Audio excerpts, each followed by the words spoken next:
یوم عرفات اسلام کے سب سے عظیم اور بابرکت دنوں میں سے ایک ہے۔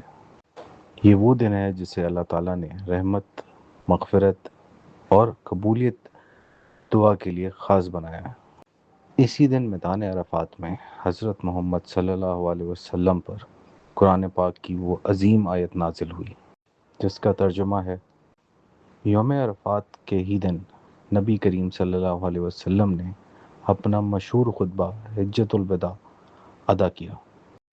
اس عظیم خطبے میں آپ صلی اللہ علیہ وسلم نے انسانیت، انصاف، عورتوں کے حقوق، بھائی چارے اور قرآن و سنت کو مضبوطی سے تھامنے کی تعلیم دی۔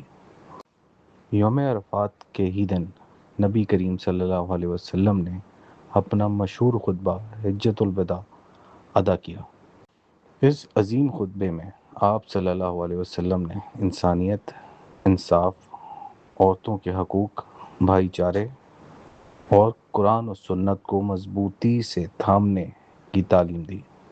آپ صلی اللہ علیہ وسلم نے فرمایا کہ کسی عربی کو اجمی پر اور کسی گورے کو کالے پر کوئی فضیلت حاصل نہیں سوائے تقویٰ کے۔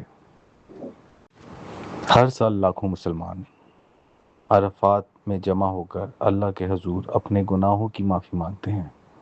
یہ دنیا کا سب سے روح پرور اجتماع ہوتا ہے۔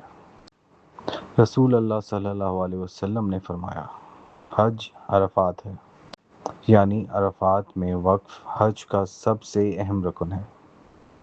یوم عرفات ہمیں یاد دلاتا ہے کہ اللہ کی رحمت بہت وسیع ہے۔